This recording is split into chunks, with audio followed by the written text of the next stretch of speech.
สวัสดีค่ะพบกับกินกับกันอีกแล้วนะคะ วันนี้กันมากินพร้อมเลยอะไรนะมาม่าซัมยังนะคะเป็นรสอันนี้เนาะนี่อันนี้เป็นคาโบนาร่าสูตรเผ็ดนะคะนี่ก็ยังไม่เคยกินเหมือนกันไม่รู้ว่าเผ็ดหรือเปล่าแล้วก็เป็นต๊อกโบกีเนาะต๊อกโบกีไส้กรอกเริ่มกินกันเลยดีกว่าค่ะเดี๋ยวทำมาดู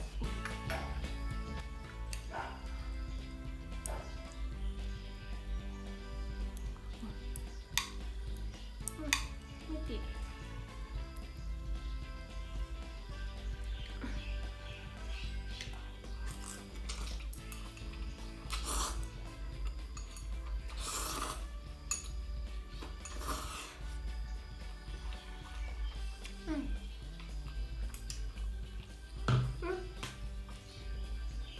หมดก่อนไม่ให้กินก่อน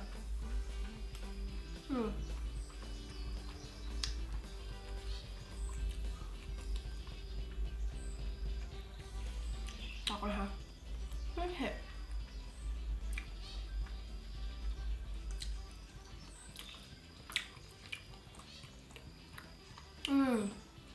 อันนี้ก็อร่อย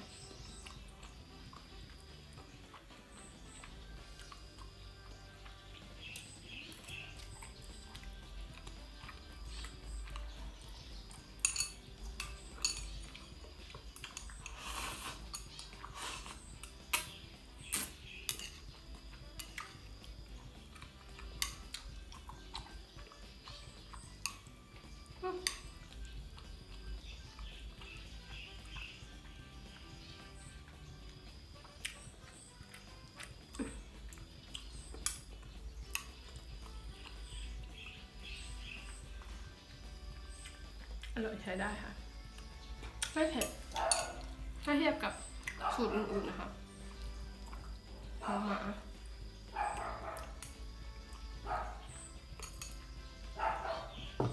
พอเห็นอันนั้นนะที่มีคนเขากินอยู่แล้วก็หมาเห่าแล้วเขาก็ตะโกนด่าหมา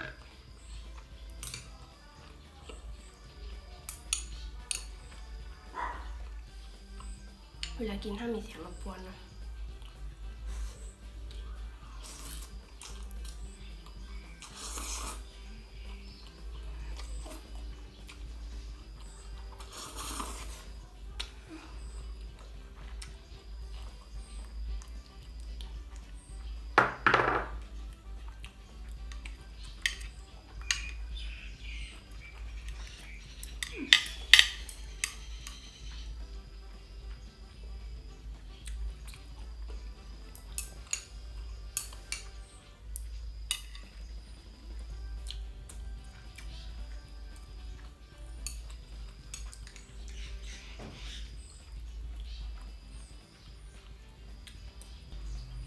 มาม่าพันไส้กรอกนะคะ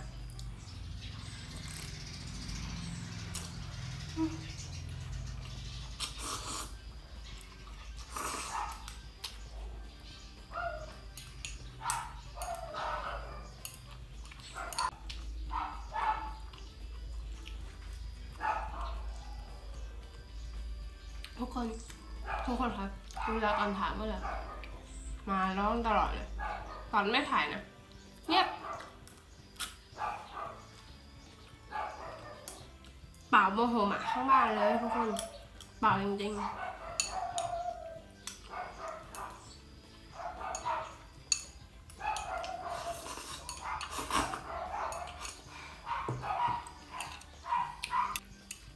วค่ะทุกคน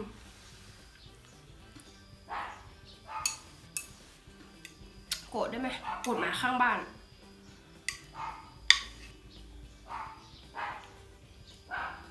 มันเห่าดังมากเลยทุกคนครึ่ง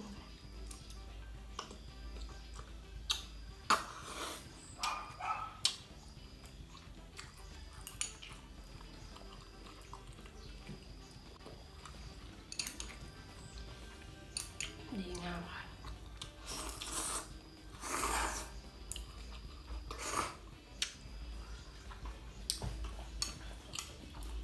อ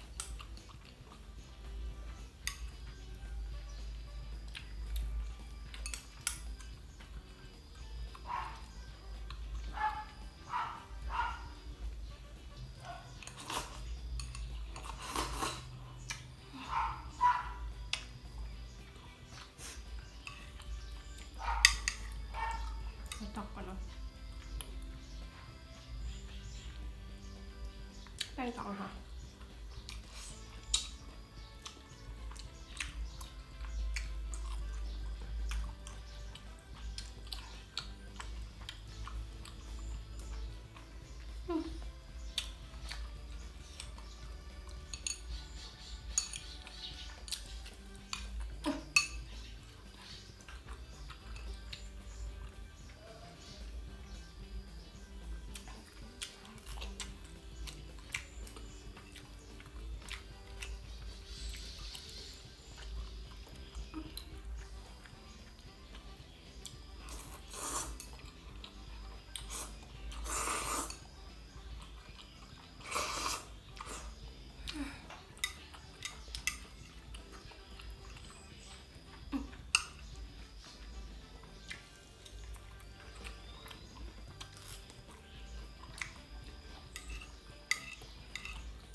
ร้อนไม่ไหวแล้ว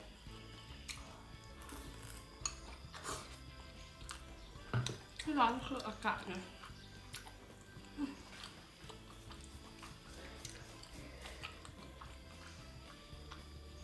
อร่อยถ้าเป็นช้อนใช่ไหม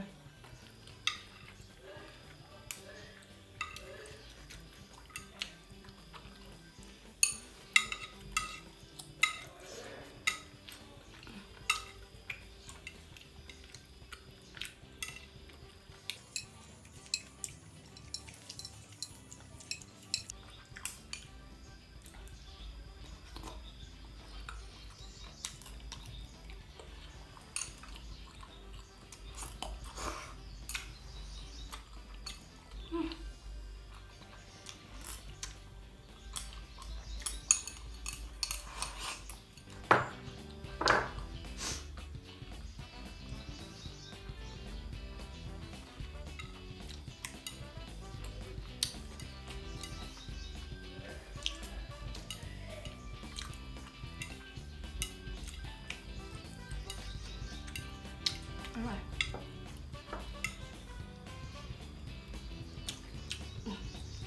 พีชนะอ๋อแค่จะบอกว่าคำสุดท้ายแล้วนะคะ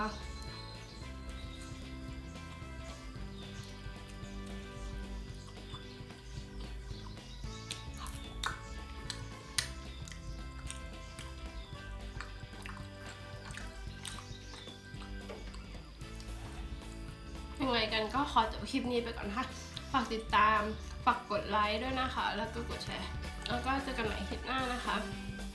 เพราะว่าไม่ไหวแล้ว